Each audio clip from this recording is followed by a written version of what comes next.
Listen here, karate fans. You have 8 days left to sign up for the Karate Canada Open Championships in Richmond, British Columbia. You can be Canada Open champion June 2nd and 3rd at the Richmond Olympic Oval. Come, sign up, go to karatebc.org right now. There's still time to register. 8 days left. Come compete in the biggest competition in Canada.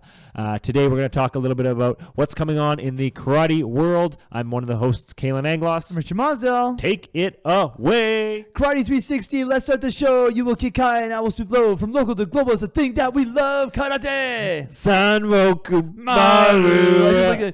The dude just like put on some sort of funky headdress. What are you wearing? What are you wearing, man? This Can is... I read your brainwave? This is the brainwaves. Wow. Yeah, check it out. Check it out. So that is funky. Futuristic. So this is the Muse system. Okay. It reads, I'm trying to get it calibrated here, but it reads all your brainwaves. We talked about it, but I finally got one. And hold on, I got to stand still here for a sec. Okay, so it's calibrating. Hold on. Takes a minute here. And then what's going to happen is it plays a game. So when you do it, you play a game, and in the game, there's little circles. It'll flash green, it'll flash blue, and you have to click the button every time it flashes green. Okay. And what it actually measures is it measures your brain waves when you make a correct decision, but also when you recognize an incorrect decision or an incorrect number. So hold on one sec here. Come on. Those of you who cannot see Kalen, he's looking at his cell phone. Oh, here we go. With a 70s headdress on. Yeah, that's right. So here you go. These are my brain waves. These are my alpha, beta, gamma, theta, and delta brain waves that are happening right now. Wow. So it's measuring that as we go. And can it be like a lie detector too? Can it be like a lie detector? Oh, is that like a stress test or something? That's probably like a stress test. I don't know why you want to hook me up to a lie detector. That's what's going on here. Well, I don't need to ask you that. I'm like this is like the future of instead they check your pulse and that sort of thing. Well, they're doing a lot of stuff with EEG right now with this kind of stuff in all different worlds and just like behavioral world and all that kind of stuff. All right, so here we go. Here comes the game. Okay. So it counts you down. I mean, it's really not that exciting, but you see here it comes. That's a blue one. I don't push. Blue circle. I don't push. So you just push every time there's a green circle. You click it, and then it just keeps going. And every time the green circle comes up, you click it. Oh, they can see it actually on the screen here. Click it. Okay, and again, so it's measuring the brain waves, all those different brain waves that we look at when I make a correct decision to see how well my brain's functioning when I make those correct decisions, but also recognizing when it's not the right one and that I don't press it. So it's pretty cool. So this is what the research is going to be on karate athletes or martial arts athletes. They're going to be wearing this. They're going to be playing this game, and we're going to see what their brain function is. So after this, it gives you a little reading of what your brain function, quote unquote, is in a given moment. And we're going to measure that before training, after training, and we're going to see if there's any difference to just like regular rowing or biking or something like that. So with the idea being that... So if you figure that out, then what? So that's right. So that's the first... What's like... That's the first step. First, we have to show that there is a difference between doing karate or any martial arts and just a regular aerobic exercise, because we know aerobic exercise improves brain function. Our hypothesis is that martial arts... training, karate, whatever, is going to improve your brain function more than just regular aerobic exercise. I can see that, like, once they prove it, they're going to put it like, we'll fix your kid's autism. That's right. It's just we'll the teach start. Self-confidence, It's just the start. And then we're going to fix their brain function. That's right. So with this thing, it all boils down to a number, which is, again, your brain function. So what we kind of want to know is, in the end, after we show this, is there an optimal brain state for you to be performing in karate? So after we show that there is a difference, which I'm pretty confident there will be, we then want to see, okay, what are your normal levels? Like, what are your normal brain waves? And then before competition, we want to strap one of these on and see, okay, what is your state before competition? And then how did you perform in that competition based off of what your brain function is at that given time? So we're trying to figure out like what the optimal brain function is like, how to deal with stress, how to make decisions. How to make decision making for the most part.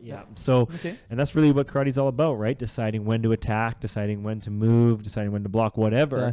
So we want to kind of dig into the brain. It's cool because this device, I mean, I got it for free from UVic, but I think on retail it's like $300 or $400 or something. So you can Holy just pick moly. one up and you can just measure your own brain waves now. So it's crazy. But like I said, this research is going into behavioral psychology research with kids, looking at their brain waves when they're playing games or when they're doing math equations or whatever. So it's cool. It's a lot of research coming in on it right now, and karate's getting involved. Just seeing how we can use it after it. Yeah, totally. Operationalize I'm it. just gonna wear it this whole episode. I'm just Go ahead. gonna measure my brain waves during the Go Karate ahead, 360 We'll podcast. see which part of the conversation activates your brain. That's the right. most, Which one right? puts me to sleep? Yes, exactly. So there we go. That's what's coming down the pipeline in my world. Also, starting this weekend is the Senior National Training Camp for Team Canada. Montreal. I just got confirmation that I talked to the exercise physiologist at the Performance Center in Montreal. Yep. And they're going to be doing, for the first time, the K-Fit or whatever, the full test? The full lab-based test. Cool. So they're going to be doing a VO2 max test on the treadmill. They're going to be doing a wind gate on the cycle ergometer to see what their power output is. They're going to do a vertical jump on a force platform. Cool. So we're actually going to measure that. And another treadmill test. So you get credit for this?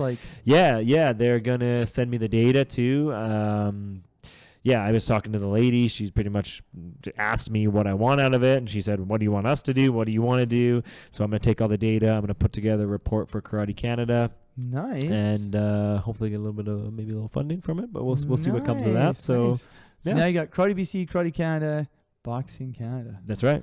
Boxing. That's amazing. Just got to start taking them off, right? Just got to start taking them off. That's incredible. And I'll be the combat sports guy. I was singing your praises today in a teleconference with Karate Canada. Oh, you didn't have to lie to them about it. I didn't have to lie. It was pretty easy, actually.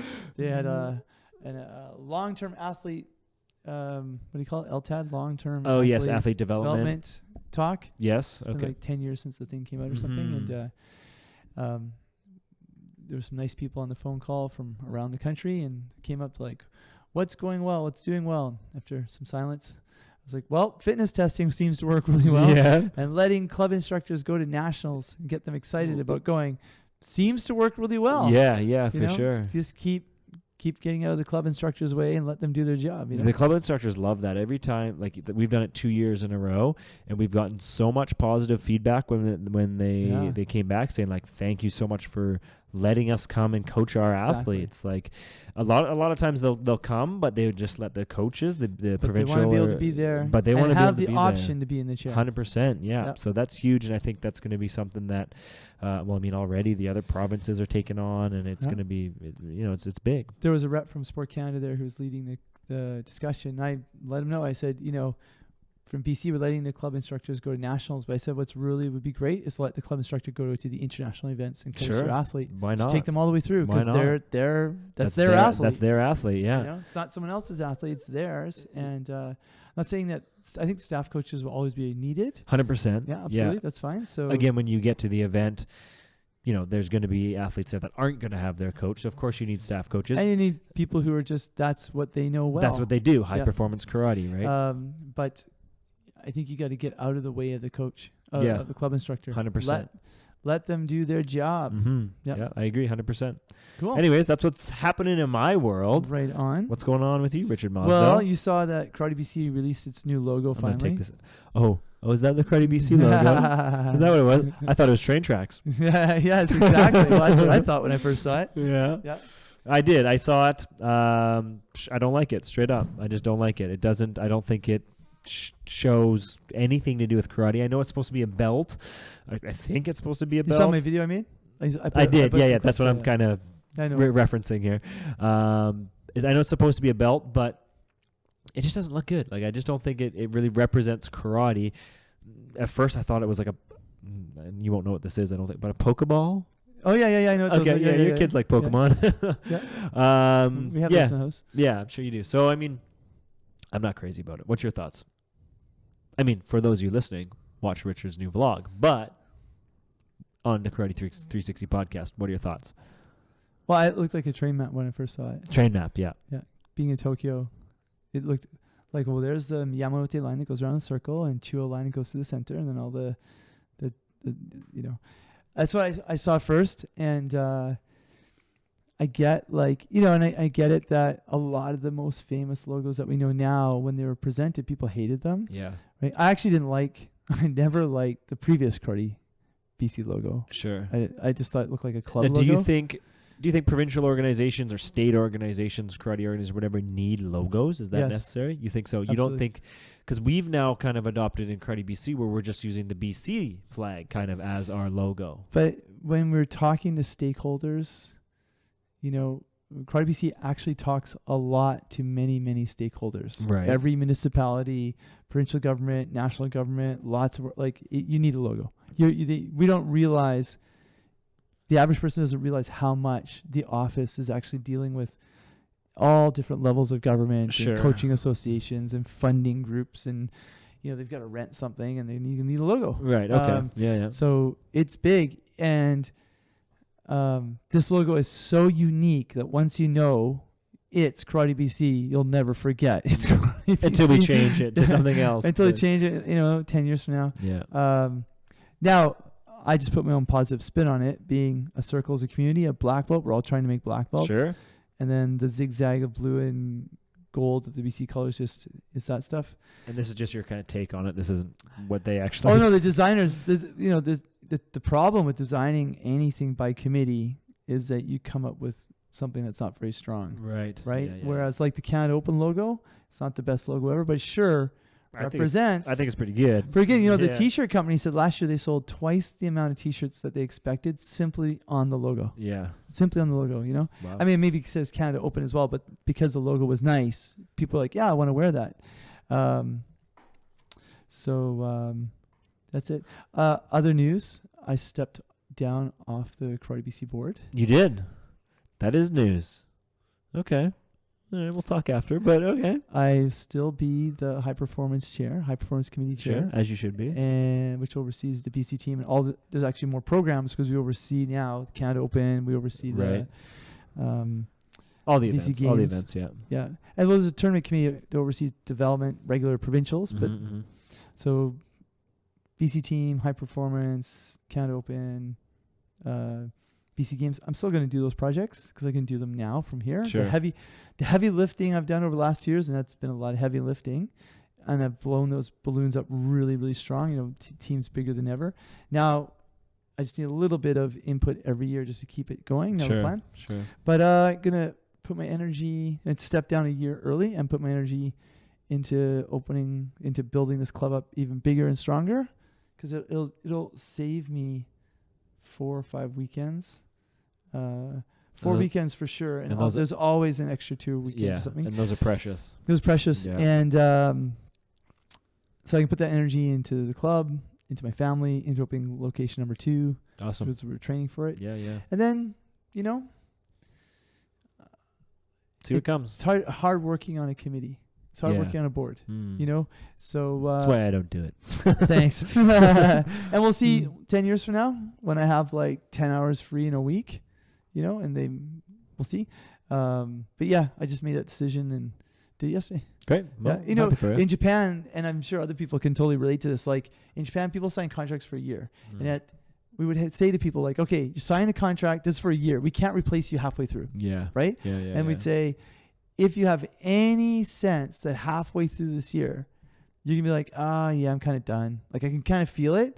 Don't sign. Go home now. Yeah. Go back to your home country or do another job, right? But if you're like, man, I can't wait to kill it. I can't wait to see the whole year cycle through. You know, I'm really excited to meet with these people and be on this team. If that's a team like you really want to be part of and you want to see it through the year, do it. But if that's not where you see yourself, don't even jump in. even if you're like, yeah, now I do, but 2 months from now I don't, and just don't. So anyway, that's good. yeah. All right, why don't we get into a little Karate Global News? Enough of us. Sweet. All right. So happening today, I believe, starting is the EKF World Championships. Yeah. And European Karate Federation Championships. That's right. We're going to keep an eye on big. that in Serbia, Novi Sad, Serbia. So that's going to be huge. Some of the top karate athletes are going to be there. We'll bring you the results from that next week and when they become available. What I did find in Karate Global News is our newest full contact karate league, Karate Combat, Yes. had their first official event for their season. Inception, which is in Miami. So the actual first, so you know that video we saw of Rafael Agaev? Yes. I believe that was just like an exhibition In Morocco or preliminary. something, right? That's right. Yeah. It wasn't actually part of the Karate Combat season. Just kicking it off. Little preseason. A little preseason action. So I don't know if he's going to be fighting throughout the season because he wasn't in this initial one. So this one, Inception, was in Miami. It had 4 fights. And again, this is a full contact karate league led by Baz Rutten, who a lot of people know. Mm-hmm. But what I noticed in the results, instead of just going through these names that nobody will really know because they're not actually really karate stars per se in terms of WKF, there was a lot of knockouts. Like the fights, pretty much, I think 3 of the 5 fights finished with knockouts. And you can go to karate.com is actually what the karate. Wow, they got karate.com. They got karate.com. Wow, that's pretty cool. I bet you they big. picked it up like 10 years ago and they just held on to it. Probably. You can actually go and watch the entire event for free. It's on their website. As soon as you go to karate.com, you can watch the entire Karate Combat Inception event. And you'll notice, if you're a UFC fan, it's very much like UFC. Oh, yeah. Like they have the lead in, they have the big talks, they have the highlights of the athletes, they have the walk in with the music, they have the announce. It's the UFC's model. Entertainment. But it's entertainment. And UFC got that from WWE. 100%. Yeah. So, I mean, it's cool. People are watching. Eyes are there. There's knockouts, so people are excited. You know, people always are excited to see knockouts, that kind of stuff. 2 of the knockouts were in the first round, so they're happening fast. I mean, it's exciting. It's exciting to see another league, full contact, whatever, come in and start to get in the limelight a little bit. Yes. No, I really like it. The next one, so this was Inception. These fighters that won go on to the kind of next round with a couple other fighters as well. The next one is in mid-June in Athens, and then the one after that is in later in June in Dubai. So what they do is they're going to exotic locations. So Miami, Athens, Dubai. Reminds me of the early James Bond movies. Like they would go around. Like, you watch a movie, and a lot of movies were made in studios. In LA. Yeah. Pretending to be somewhere, but the James Bond movies were great because they actually went to those places around the world and filmed. So I think that's cool. So it's cool. They're going there. I found out a little bit more of the rules. So full contact on the feet, striking, all that kind of stuff. When it goes to the ground, you have 5 seconds to hit, just to pound them, basically. No grappling. Okay. Just to pound, and then they stand them back up. It's a point-based system. So again, you win, similar to UFC boxing. You win the round. The round winner gets 10 points. The loser gets 9 or less. You tally up the points at the end of the match. And there's 3 rounds as well. So similar rules to UFC, similar style. The gloves are similar to, they're actually more like karate gloves. There's a video that went out with Joe Rogan looking at them. Okay. Baz Rutten was on the Joe Rogan podcast showing him the gloves and promoting Karate Combat. And Joe Rogan really likes the gloves because what he says, one of the problems with the UFC gloves is there's a lot of eye pokes. Because they kind of cut them out. They're too thick and their hands are out. With these gloves, they're like karate gloves where they force your kind of hands to make a little bit of a fist. Cool. So you can't do eye pokes. So Joe Rogan loved them. It's good. I saw here on Twitter, part-time ninja from France get KO'd. Gustave Weon. Is that from the Karate Combat? Yeah. So some of these names that are coming up that maybe we'll. The hook punch, Like once they get in close, they're just like, we got to do the hook punch. So this Adam Sabri is supposed to be quite the athlete here. He's going to be one to watch, as well as Jerome Brown is going to be, he's supposed to be aggressive. So some names to remember in the Karate Combat. A lot of straight punches to the chin from a distance, and then they hook when they're close. Yeah. And it was kind of funny in the lead up to this Inception Miami. Yeah. Baz Rutten, one of the announcers, just to kind of pump it up, he was saying that he was talking a lot about the Olympics and how karate is now in the Olympics, and this is Karate Combat, and he said that Karate Combat has the same set of rules as they're going to do in the Olympics, but this is full contact, which of course isn't true. No. Because the Olympics are going to have WKF rules, which this Karate Combat doesn't follow. But, I mean, they're just pumping it up and trying to get as much press as they can. See how long and it's working. Go. Yeah, I love it. I think it's great to have something else there. All right, something else to look at here. You found this one. A athlete, I guess it's been released so we can say the name. A U.S. athlete got popped, got busted. Yeah, and it's a weird one too because he was taking medication from his doctor. Yeah, so he got popped for a performance enhancer and has accepted a 4-month anti-doping sanction to not compete. So So it looked like he Caesar was- Kalunga of the U.S. Yeah, and this is a weird one. I mean, obviously it happened, and he should have. Okay, the doctor's giving me some medication. What's the procedure You here? got to look into it, though. You know, and it says here, I didn't realize that you could get a therapeutic use exemption. Yeah, Yeah. you can for a lot of things. Yeah. And so, you know, he got something from the doctor, and it's probably just, I mean, who knows? Antibiotics for something. Yeah. Antibiotics for something, and he may not even have known Yeah. that he was supposed to go and get an exemption. Because look, it's only 4 months. He's not getting a 2-year ban. No. 4 months sounds like, yeah, you screwed up your paperwork. You didn't. You should have known better, but you didn't. Yeah, and in the karate world, 4 months isn't that much. You're missing maybe one key tournament, Yeah, maybe two. And he might have lost something from.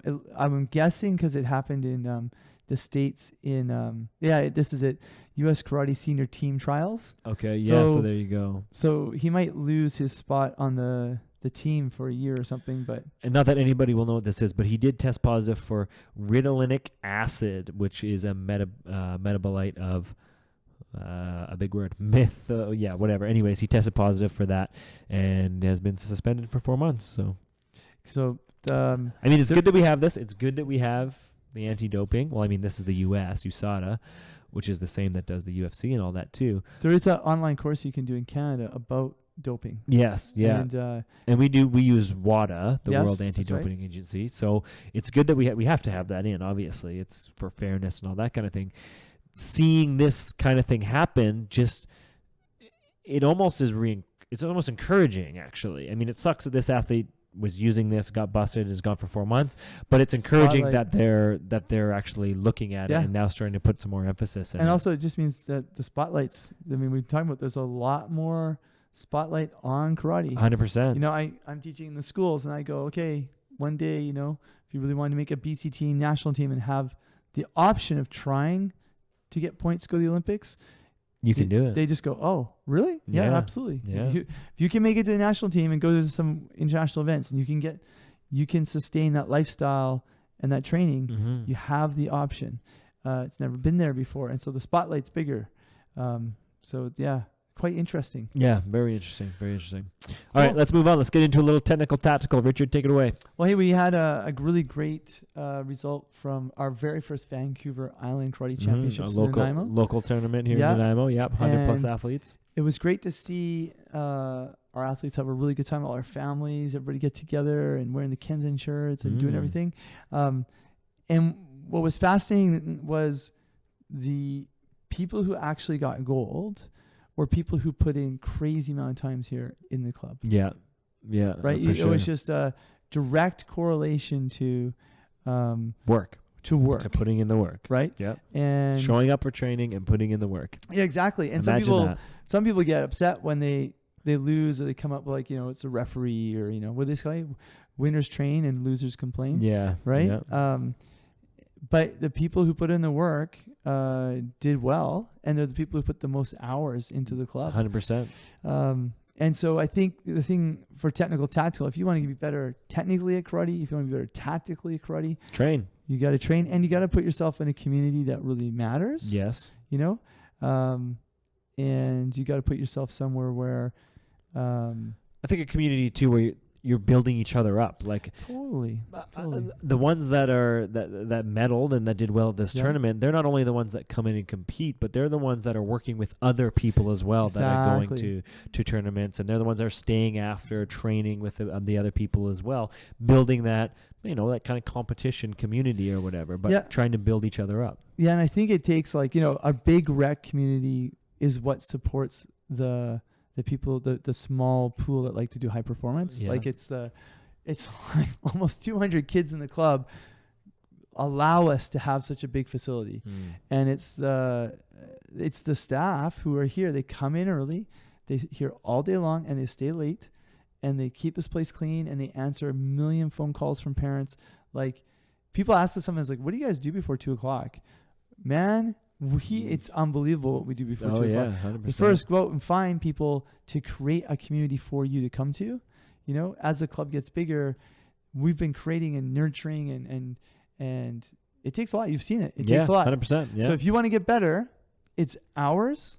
It's be in that community. And I also think it's loyalty. Yeah, 100%. Right? I agree 100%. Like, I don't know. Did we talk about when I got my permanent residency status in Japan, my employer, but Maya Sensei and Arakawa Sensei, they wrote letters for me and I put it in my package with the other letters and everything. And then I applied to get my residency and I got it. And I don't know if it was Arakawa Sensei's letter or Maya Sensei's or work, or maybe it was the whole package. The whole package. The whole package was there, right? But after that, I would go 90 minutes to Arakawa Sensei's dojo after that. Awesome. And because he created a community. And you just wanted to be there. I wanted to be there, and I wanted to support him, and my karate got better. Yeah. And now, years and years, decades later, right, we're now have this great connection where now we're able to introduce Furuhashi Sensei who's coming or whoever, and everyone's karate is rising up. Arakawa Sensei comes here on his own dime. Yeah. Right? So that's how you get better. That's how you do it. That's how it's going to happen, 100%. So I just want to say that you want to be in the right community, and you also want to be with your community. Perfect. All right. And put the hours in. There it is. All right. My fitness training tip. I want to give you guys a specific workout that you can do, a specific training that you can do on your own. This is more specifically for kumite training, but it can be done on the treadmill. It can be done on a rower, on any type of aerobic. It's called the 2x3 intervals. 2x3. 2x3s. So it's 2 minutes of three different sprints in that 2 minutes. So the first 2 minutes, so what you do is say on a treadmill, you set the incline to maybe like 8 or 10, something that's quite hard. Sure. On the rower, you set it to something that's pretty hard, that you can, go for 20 seconds, but it's hard. Yes. So set that. So for you go for 2 minutes, 3 sets of 2 minutes. The first 2 minutes, you're going 10 seconds hard, 10 seconds rest. 10 seconds hard, 10 seconds rest. The second set of 10 minutes, you're going 20 seconds hard, 10 seconds rest. Oh, so reducing the intervals. Increasing the work intervals. So we talk about work to rest ratio. We go 10-second work, 10-second rest. That's the first 2 minutes. Second 2 minutes is 20 seconds work, 10 seconds rest. The last 2 minutes, you're going to increase either the speed or you're going to increase the resistance, the intensity. Yeah. You're only going to go for 10 seconds, but you're going to go as hard as you possibly can. Cool. And then you're going to rest for 20 seconds. Hard as you possibly can, rest for 20 seconds. So the way we do this, so again, 2 minutes, 10-10, 2 minutes, 20 seconds on, 10 seconds off, and then 2 minutes of 10 seconds on, 20 seconds off. I think I got that confused. But anyways, the whole idea is that it keeps getting harder and harder and harder. Yes. So that the last 2 minutes, you're going over 100% intensity. So you're going as hard as you possibly can, over 100% of your VO2 max, but you're resting for a little bit longer. So this works, again, it can work in the treadmill, the rower, the bike. You can do it just on the gym, like in a dojo. It works really well if you have a band around somebody's waist and they're running. So the first one, maybe they'll just sprint for 10 seconds on their own, no resistance. Then they're going to sprint with resistance and then hold for 20 seconds. And then the same thing. Is this supposed to simulate sparring in a match? Yeah. So we look at, if you think about karate, if we talk about work to rest ratios, I would say at best, karate is like a 1 to 2 work rest. So work for 5 seconds, rest for 10. Work for 5, rest for 10. At best, it's probably actually less than that. It's probably work for 3, rest for maybe 15 or something like that. But you want to train. So yeah, it's tailored a little bit more specifically to karate. And so that last 2 minute intervals, when you're going for 10 seconds at above 100% and resting for 20 seconds, that simulates kind of like a kumite match. Your sprints or your attacks never last 10 seconds, but you want to be able to have the ability to do that, go for 10 seconds and then rest for 20 type thing. So the whole idea is to train at above what you usually would be going in a kumite match. We see that like with skipping. Yeah, skipping's another great idea. We would go skipping, and we would do we would have an intensity or a spin level, and then the easy one was let's say your workout time was like 15 seconds, and then you started with 20 seconds, break, 15 on, 15-second break, 15 on, 10-second break, 15 on, 5 seconds until you died. We did that, and we also did it with the old days, like the aerobic step. Yes. Like step up, coming down, kick, going back and forth, and same thing. Yeah. Yep. No, it works. It's great, and the interval training is one of the best ways to increase your VO2 max. We know that, so use it. Right on. There you go. Absolutely. My specific training tip of the week. We're going to do it tomorrow. Put the bands on the kids. Make Do them it. Go. I was doing the bands here tonight too with the guys. They were absolutely dripping of sweat. I saw. It was awesome. All right, some upcoming tournaments. We know that the EKF is happening right now, May 10th to 13th. Also happening right now is the AKF Cadet, Junior, and U21 Championships in Okinawa. Later this month, 18th to 20th, is the OKF Cadet, Junior, Oceania. and U21 Championships. And at the end of this month, 25th to the 7th, is the next K1. That's the Youth League in Bulgaria. So lots coming up in May, but the next Premier League is not until June 8th to 10th. We're in Turkey for the Istanbul Open. We're in Turkey? Well, we're not in Turkey, but they're in Turkey. We'll be there in spirit, though. Right on. There you go. That's it's like the upcoming 3 months tournaments. early. Yeah. Then June 2nd and 3rd, Canada Open. The biggest one of all. Biggest one of all. And if you biggest haven't and already baddest. signed up for the Canada Open Championships, do it now. KarateBC.org. You can go to the website, click the link, register. You still have 8 days left, maybe less if you're listening to this. I need an after. MC. You need an MC. Yes.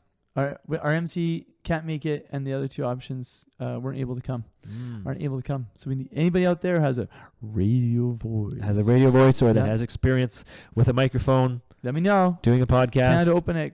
Hey, That's well, hey, karate aren't you coaching? specific. Aren't you coaching, dude? Yes. Yeah. I could be. We could give you a wireless mic. I could do it all. I mean, yeah, there we go. All right. Anyways, that's this episode of the Karate 360 podcast. Make sure to follow us, karate360podcast.com, as well as on Facebook and everything else. I'm Kalen Angloss. I'm Richard Mosdell. We got anything left to say? Are we done? Let's wrap this up. Let's wrap it up, everybody. It's Let's been do it. fun. All right. Ready? 3, 2, 1. San San Rokumaru.